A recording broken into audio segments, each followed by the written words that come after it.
Negotiators come up with an historic plan to keep global warming to well below 2 degrees. How fair is this text? Will it hold? And will it bring the kind of changes needed to save the planet? This is Inside Story.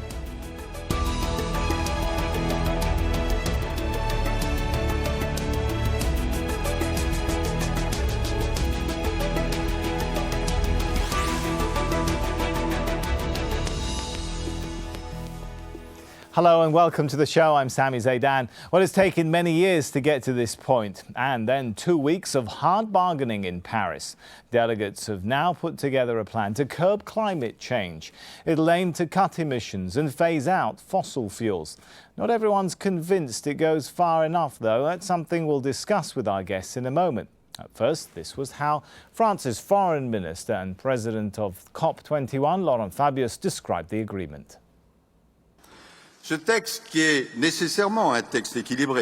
This text, which is necessarily a balanced text, contains elements that we felt before would be impossible to achieve.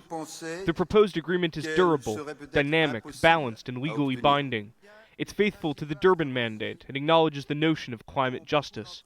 It confirms our key objective, one that is vital, to have a mean temperature well below 2 degrees, and to endeavor to limit that increase to 1.5 degrees. So what are the core measures in the agreement then? Well, as you heard there, its goal is to limit the global temperature rise to well below 2 degrees. Fabius says the document is legally binding and includes a 5-year stocktake or review of how countries are doing on their climate plans. And it earmarks at least $100 billion for developing nations every year to help them reach the goals. Well, of course, there's a lot that didn't make it into the text, which is what we can now discuss with all of our guests who join us from Paris. We have Monica Araya, founder and executive director of the Costa Rican non-governmental organization Nivela; Graciela Cieszyński, author of the Kyoto Protocol Carbon Market; and Vahagn Kabakian, COP21 negotiator and head of the Lebanese delegation to the conference. Welcome to you all. If I could start with Vahagn, is this a good deal? Are you celebrating today? Absolutely. I mean, this is a day for negotiators where a big and a huge step was taken forward. This is a day where it will always be remembered when it comes to climate change negotiations, where the whole world came together and said yes to a non-fossil future and towards a low-emission future. But Vahagn, what practically has been agreed that takes the process forward? A lot of things. There's recognition that everyone will be working together from now on. There's recognition that loss and damage is important. The 1.5 degrees at stand. It's a sort of well, we're pursuing to get there. So yeah, again, having this bifurcated world disappearing slowly, I think it's something very, very much important.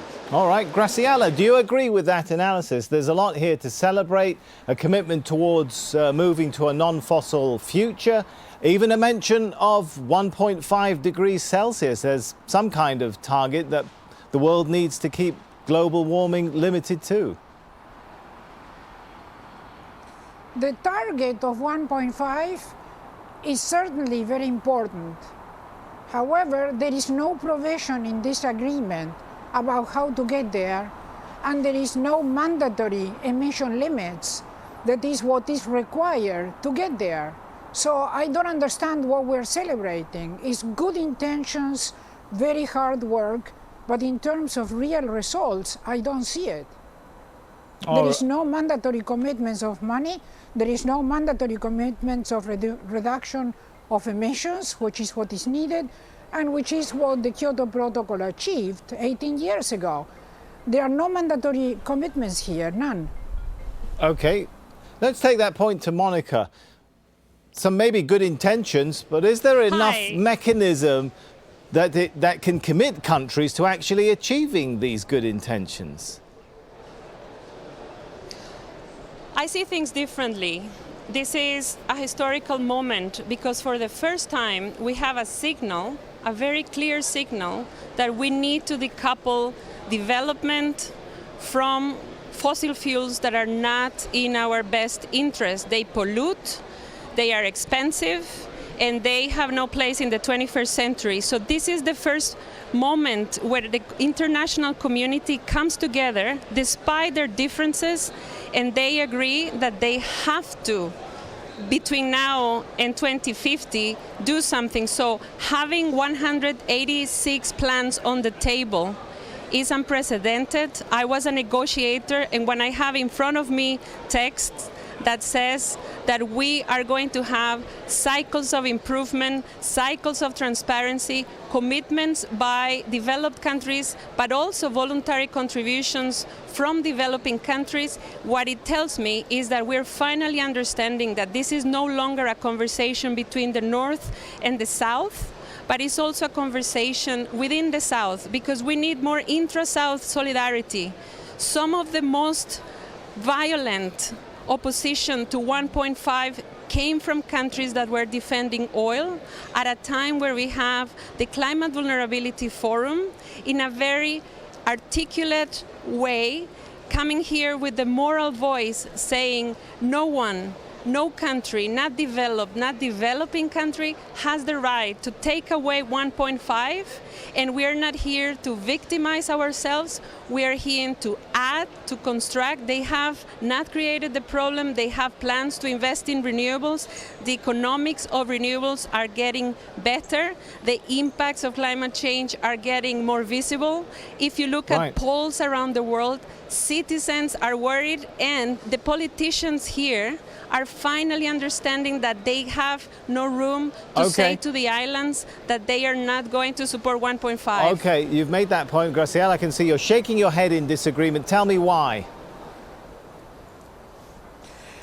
Because what Monica doesn't appear to know is that 18 years ago, all the nations of the world, essentially at that point there were 161, voted the Kyoto Protocol, in which mandatory emission limits were agreed, and this included the United States, the OECD, and the developing nations. So this is not the first time this happens. I agree with Monica on the desirability of the target, but the IPCC now says, and Monica may not know that it doesn't suffice now to reduce emissions. Now we have to actually remove the CO2 from the atmosphere, and there are technologies available and operating that can do that. They are not mentioned in this document. There is no commitment. There is no mandate. There is no mandatory emission limits as there was 18 years ago in the Kyoto Protocol, which means that the carbon market will not be able to operate because it doesn't operate without mandatory limits. And that's the only price of carbon that we have in the world. Furthermore, for carbon removals, we have just mentioned that I was helpful with my delegation to put in there, but there are no provisions. There is no mandatory agreement on money. There is no mandatory agreement, more importantly, on emission limits. There is no mandatory agreement how to achieve the carbon removals that the IPCC says is now needed to avert catastrophic climate change. I agree on the desirability of 1.5 degrees, but this is an agreement that has no teeth. It has no mandatory commitments from anybody for anything. It's quite worrisome. Actually, it's almost tragic, given how serious the situation is, that we have no mandatory commitments in this agreement. Okay, I want to tackle in a second. Now. We'll get into whether or not there's anything really binding, legally binding in this agreement. But before that, if we can go back to Vahakan, I mean, looking at the bigger picture, this is supposed to be, Vahakan, an agreement to protect the planet, right? If you listen to what some scientists are saying, though, Oxfam, for example, released a statement saying the deal does not force countries to cut emissions fast enough to forestall a climate change catastrophe. So the bottom line here, does this deal save the world or not? Well, having 180 plus countries coming with their plans on a voluntary basis does give a signal that this is the entire planet working towards that goal. And that goal is to save the planet. Obviously, there are certain details which were not agreed here, and it will be ironed in the coming few years as well. it is very difficult to actually put everything under legally binding texts, but also to agree on. What is under? Forgive me for interrupting, Vahakn, but to speak to Graciela's point, what is legally binding? Let's start with, for example, when the world is supposed to move to a fossil-free future, when carbon emissions are supposed to peak. When are the deadlines for some of those things? There are no deadlines. Well, I think when the document doesn't have mandatory deadlines. Okay, Graciela, let's give Vahakn a chance. We'll come back to you in a second, Graciela. Let's give Vahakn a chance to answer that. So where are the deadlines for that, Vahakn? The 40 or the 50 gigaton was mentioned, and that I think does give a certain perspective to the 1.5 for the 2030 year. But yeah, I mean, again, you cannot put everything into a legally binding document if you want to have a major emitter being part of this agreement. So you better have a text that does take into consideration the specifics of a certain major emitter in the world to give the world a chance to actually go towards that target or goal, instead of not having that major emitter as part of this agreement in this case. But Vahakn, hasn't the past showed us that if there isn't a mechanism to ensure that what countries agree to they actually come through with, often agreements are not respected? Well, it would come. Again, putting that into an legally binding agreement might have jeopardized a global deal on this issue. There you go. We have to think about negotiations. In order to accept the United States, that's it. In order to get the United States into the agreement and other nations, we lowered all the expectations, no commitment. So now we have everybody in the agreement, and the agreement has no teeth. We have no provisions, no mandatory provisions. It's legally binding without any mandatory provisions. Okay. What's the point? Okay, let's take that point to Monica. Is there enough language in the text to make polluters liable, to make polluters responsible for compensation? Countries who are vulnerable to climate change have a very explicit position on loss and damage, and is not centered about compensation. One of the things that we learned is that we need an agreement for the 21st century. The Kyoto-style agreement is not what we need.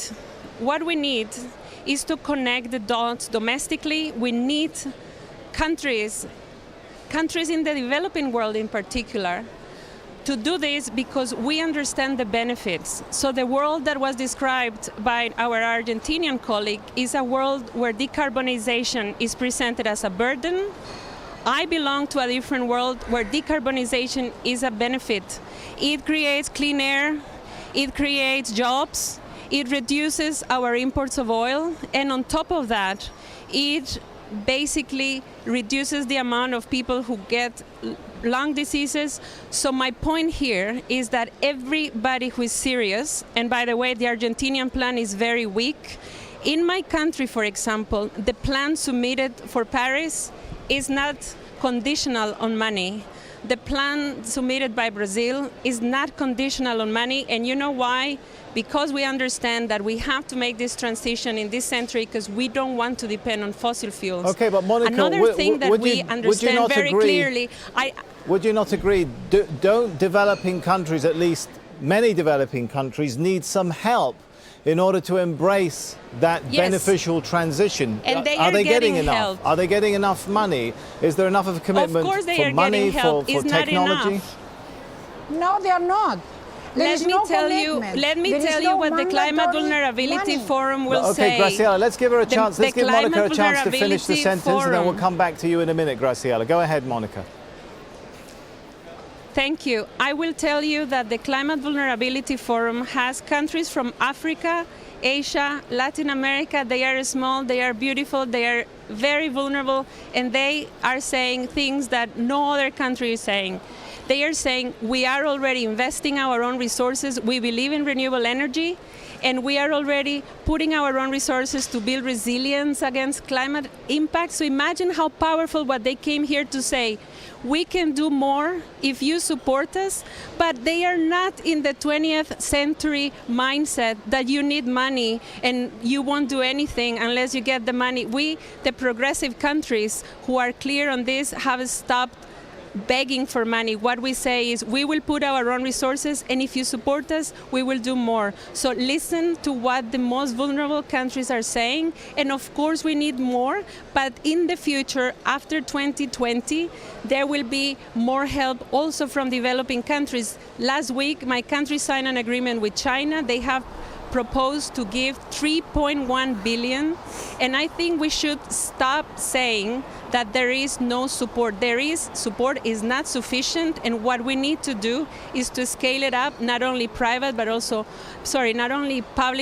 private. And what we need to tell the public is that countries that are serious are going to turn their plans into climate law.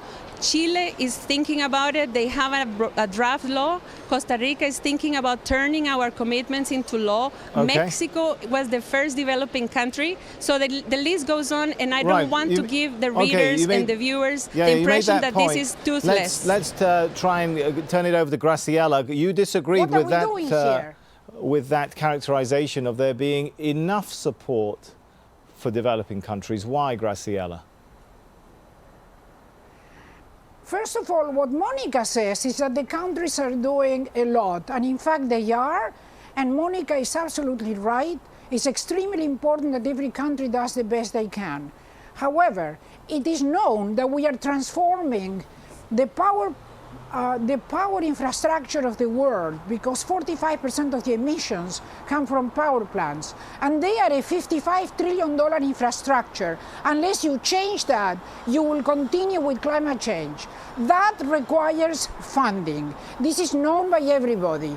There isn't any commitment on funding to change the power plant infrastructure, which is almost 90% fossil fuel. So the intentions are wonderful. I couldn't agree more with Monica, and my heart is with Monica. However, the reality is this is a meeting between nations. It's an international hang on, Graciela, isn't there a commitment to provide $100 billion a year? Commitments. Isn't there a commitment to provide $100 billion a year?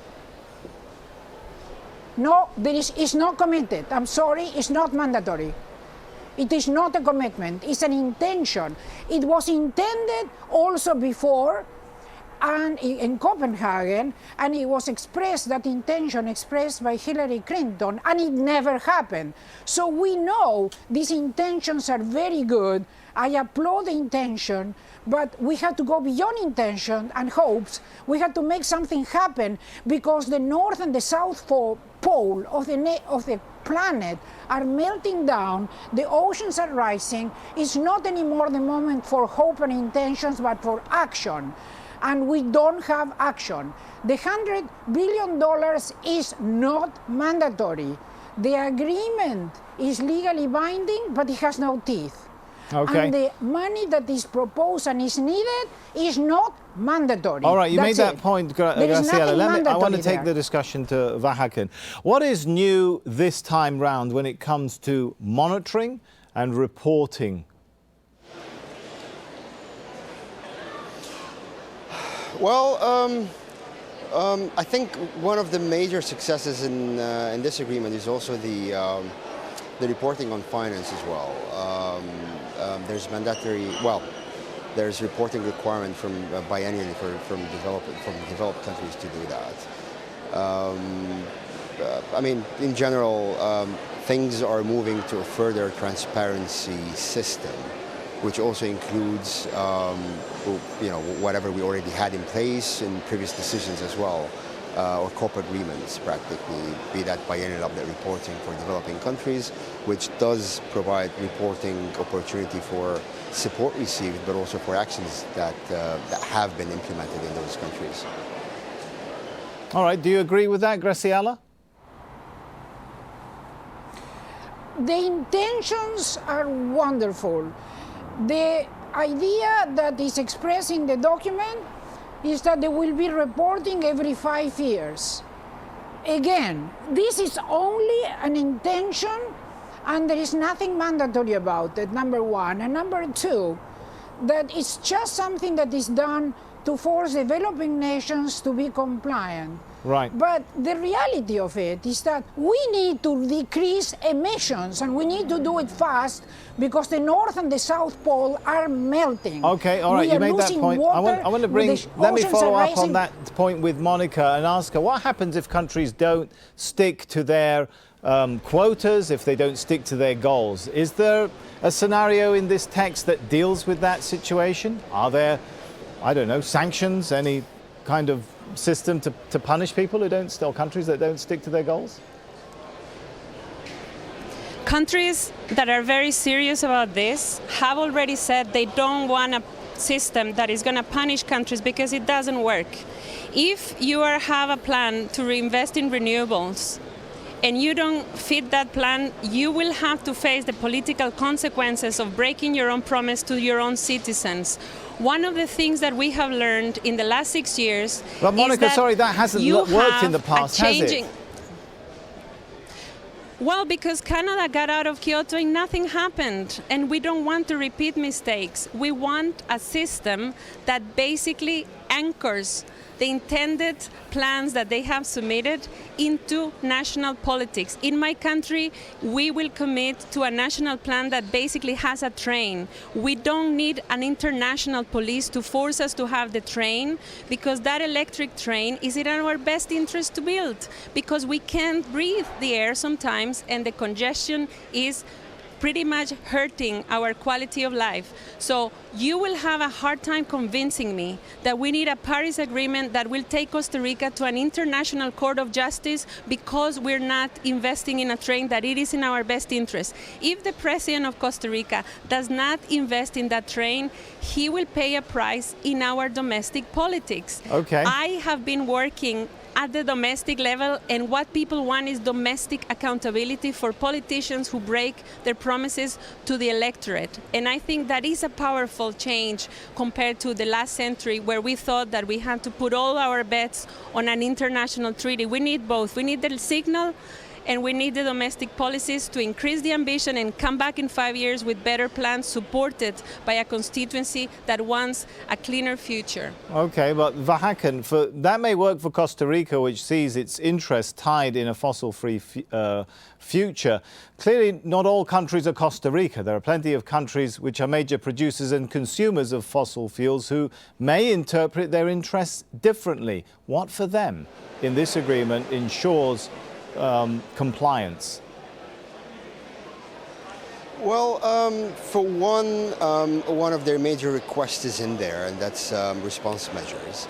But then again, I think there was a very important decision for economic diversification that was taken 3 years ago in Doha, which, well, one of the countries had made a declaration on their plans in the coming 30 years or so at the beginning of this year, where they had actually announced that they will be actually investing $109 billion worth renewable energy investments. And their plans are practically, instead of exporting oil, to export electricity to the region and beyond. So there's, obviously everyone has lost something, but everyone has also gained something, and everyone knows what's written on the wall. So everyone is preparing for the future, the fossil-free future. All right, let's end on that hopefully positive note. Let's hope everybody realises their interests for the future and moves towards a better, happier, greener planet. For now, let's thank all of our guests, Monica Araya, Graciela Cieszylinski and Vahakan Kabakian. And thank you for watching. As always, you can leave your comments on our programme page of our website, aljazeera.com. You can post your views on facebook.com/AJ Inside Story, or tweet us at AJ Inside Story. From me, Sami Zaidan, and the whole team here, for now, it's goodbye.